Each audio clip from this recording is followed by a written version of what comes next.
Let's take a look now at the NBA title odds on DraftKings Sportsbook. No surprise here, the overall top seed Thunder are the current favorites to win their second straight NBA title, followed by the Spurs at plus 500, and the Celtics have the shortest odd of any Eastern Conference team among these five at plus 550. So obviously, expectations are going to be different for any team you talk about, Stephen A., in the NBA playoffs. The Lakers are different expectations than a team like the Oklahoma City Thunder. But who do you think won't live up to the playoff expectations that are set forth for them? I'm going to say it's the San Antonio Spurs. For one reason and one reason only. Put Big Perk back up on that screen. Only one reason. Because Perk said they're going to win it all. That's why. It's the only reason. That's how you're doing it? That's the only reason. That's the only reason. That's the only reason. Because if you said to me, San Antonio going to make some noise, they're going to make a deep run into the playoffs, I agree with that. You tell me Victor Wembanyama is going to look like a star, I agree with that. You tell me Stephon Castle, who's one of, I love Stephon Castle. You tell me him and De'Aaron Fox, and we all know how I feel about D. Fox. You know, I wanted the Lakers to draft him years ago instead of Lonzo Ball. We know all of that. I just think they're about a year away. My issue is that who's the other teams with expectations? It's OKC and it's Boston. When you talk about expectations, those are really the primary teams with expectations other than San Antonio.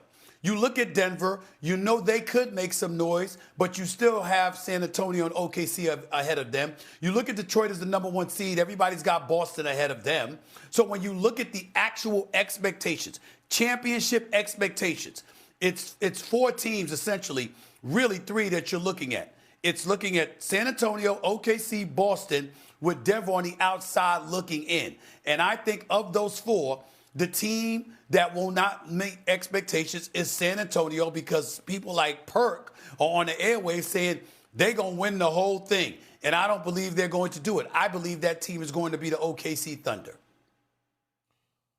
So Jokic is considered the best or one of the best players in the world, right? Sure. Okay, so the Denver Nuggets have expectations of winning the NBA championship. Yeah, I got them as four. Outside looking into the other three. But they ain't outside looking in nothing. People have them right there as a legit title contender. People have legit concerns. It's been conversations that the Spurs should have tried to win that game instead of meeting up with Denver in the third round. Now, here's why I'm going to tell you this.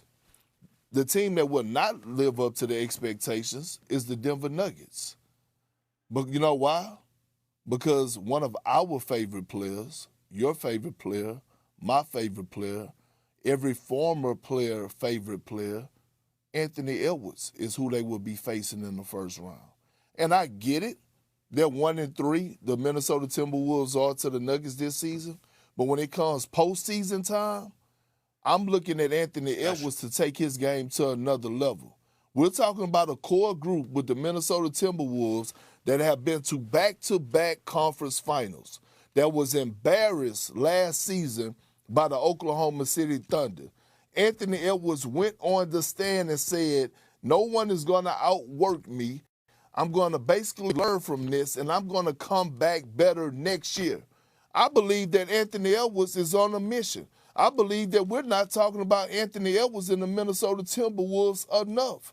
When you talk about a team that has the capability of being one of the best defensive teams in the league with the personnel that they got, the moves that they made at the trade deadline, getting A.O., Bone Hollins has been coming off the bench, being a spark for them. Dante has finally found his role. McDaniels has come back into the lineup being healthy. And you talk about led by a guy who should, if he was healthy, but because of the 65-game rule, would have made one of the All-NBA teams because he had a career year. I'm looking at Minnesota, and I got them picked to beat the Denver Nuggets in the first round, in that first-round matchup in the Western Conference. And that means that Jokic and the Nuggets are going to fall short. But I see what you tried to do there, S.A., and there's two people that I didn't heard, myself and Shaq, our brother Shaquille O'Neal. We both got the Spurs winning the NBA championship this year, by the way. So you talk about the airways, it's been us two. I didn't know that Shaq picked the Spurs. Now that I do know, I'm even more adamant they ain't gonna win. You know what I'm saying? Because I damn sure ain't going with Shaq. I'm not going with him. I mean, I'm even more adamant they gonna win now. So I mean, we know that's right. I said it, Diesel. Love you, bro. But here's the deal. I'm not going. The only thing worse than him, the only predictions worse than him is Barkley's. But here's the point that I'm trying to make to you. Ant-Man missed 11 of the regular season's final 14 games with his right knee issue. Jaden McDaniels missed 6 of the final 9 regular season games. Don't know how healthy they're going to be. I know Ant-Man averaged 30 against them this year on 46% shooting. Still didn't stop them from losing 3 of the 4 matches that they went against Denver. And you keep forgetting this one thing. Jokic is great, and we all know that. The brother can't jump onto a curb, and you still can't stop him. He's absolutely phenomenal. We get that part. And Jamal Murray, when him and Jamal Murray are clicking, very few people on the planet are going to beat them brothers because Jamal Murray is, he's special in big moments, no doubt. But here's the thing. Do you know that this year Jokic shot 67% against Julius Randle? He shot 65% against Rudy Gobert. We know how he abuses Rudy. I mean, if you're going to see abuse to the point where you're literally calling medics or the cops, you're trying to vacillate back and forth. Should I have this dude arrested for this abusive treatment, or should we just call the medics because he's getting abused so much he needs hospital assistance? He needs medical assistance.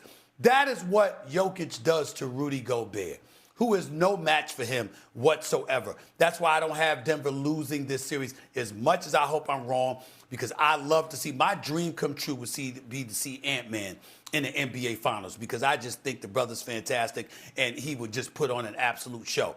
But I think he needs help, and Minnesota on too many occasions gives me reasons to pause and not trust them. That is where I'm at with that. And as we know, Perk, I know you mentioned, obviously, like you've got the Spurs, that playoff inexperience for most of their core. We'll see if that ends up being a factor. All right, you heard at the end there, Shaq, of course, 4-time champion, who famously fought with Kobe Bryant and Pat Riley. Anyway, but right? Good point. Come on, Shaq. Like, what are we talking about? Maybe good teams do fight. No, good team. No, Shaq, Charles Barkley got it right. Good teams fight. Sometimes good teams have players that punch other teammates in the face.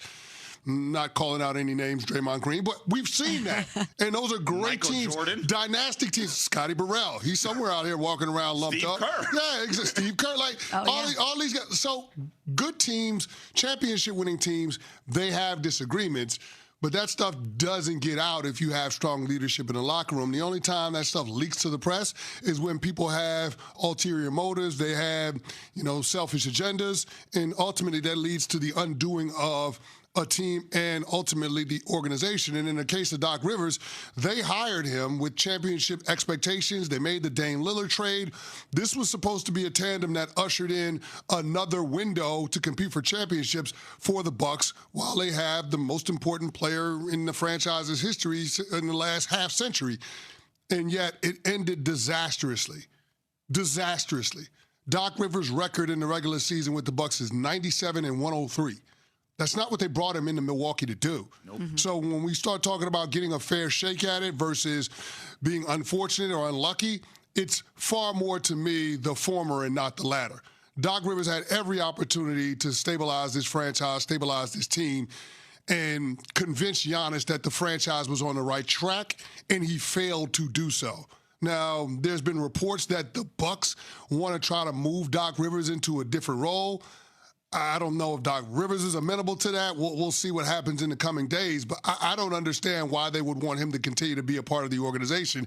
They brought him in when the stakes were the highest, and he failed to do the job.